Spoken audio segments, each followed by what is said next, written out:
Grabe, dun talaga napaka-raw yung pag-uusap ng dalawa. Grabe, guys. Parang may ano talaga, may something talaga dun sa EDSI nung huling vlog namin. Pambihira. At ito pa guys, legit po talaga, nagselos pa lang talaga si Papa Eds. Tandaan nyo guys, nung nagsibo tayo, kita nyo naman si Eds na parang walang gana. Hindi siya nag-enjoy. Dapat kasi di ko na pala sinama si Ryan. Ito naman si Ryan ay meron palang lihim na pagtingin kay Biancy. Ayun tuloy. Parang di tuloy na solo ni Ed si alam naman natin, ang bida natin na si Biancy, di yan lalapit sa lalaki. Talagang yan.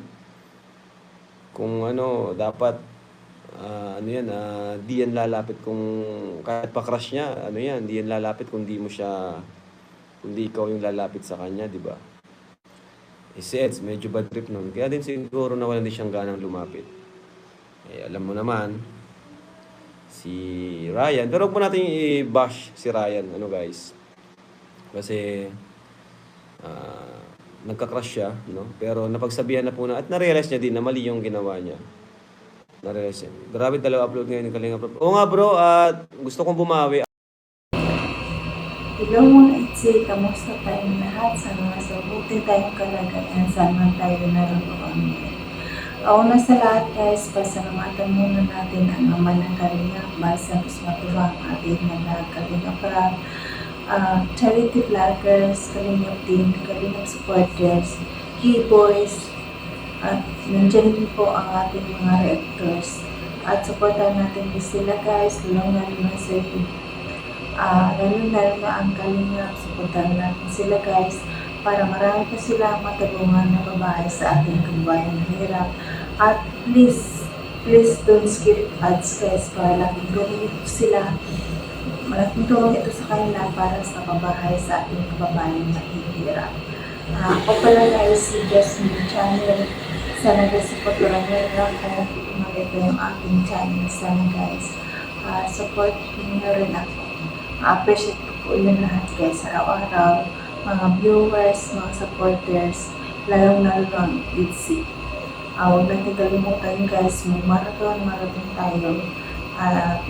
Also yung, at saka yung kay Kalinga Pido guys, supportin natin, marathon natin ang kanyang mga bagong upload o mga dati pa yung upload ng mga maliit pa ng views. I-maralan natin guys, para malaking tulong din sa kanila kasi marami din siyang beneficial na tinutulungan na yung mga nag-aaral. Ito guys, bigyan natin ng reaction yung mga upload kung saan yung sweet moment ng Itzy guys sa Palawan, sa Cebu. Mga sweet moment na nila guys. At saka yung part 41 guys, lalo talaga nakakilig. Hindi talaga ako makabuti. Ilang beses ko nang pinapanood talaga, paulit-ulit. Kasi parang ang sarap talaga sa pakiramdam. Tingnan sila. Ang lakas talaga ng hatak. Lakas talaga ng kilig. Nakikita natin guys sa video na sa part 41 ngayong kanina. Ang kilig ang si Biancy, grabe ang effort niya doon guys, grabe. Kahit ako, hindi ko siguro yung magawa pag ako talaga, grabe. Sa kanya, bilib talaga ako ang pag-effort niya, grabe. Sa lodot ko to. Kaya ako sa iyo, Baby Biancy, sa hindi ka magbago, tuloy-tuloy lang. At saka ito guys, panoorin natin. Tara, let's go. 1, 2, 3, go. In the midnight glow where the stars align, we lose ourselves in the rhythm divine. Underneath the sky painted with dreams, we're chasing the echoes of silent screams. Caught in the spell of the cosmic night, where fantasies bloom in the pale moonlight. We'll let go of all that we know and dance in the stardust's gentle flow. Dancing in the stardust, we're weightless and free in a world of wonders. Just you and me, lost in the moment. Our spirits ignite as we twirl in the magic of the cosmic light. I'm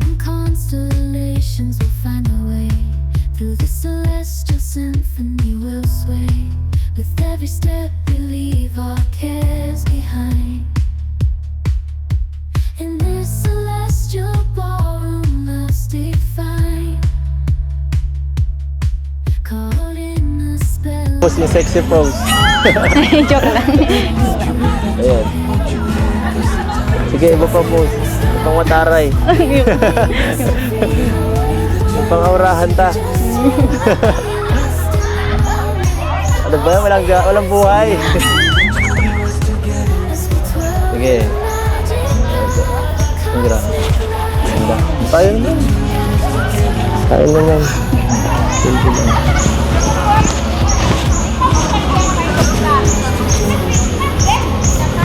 Ayan. Layo mo.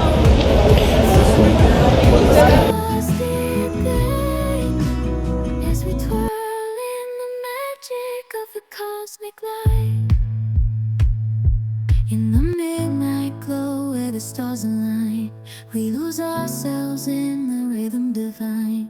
Underneath the sky painted with dreams, we're chasing the echoes of silent screams. Caught in the spell of the cosmic night, glow where the stars align, we lose ourselves in the rhythm divine. Underneath the sky painted with dreams, we're chasing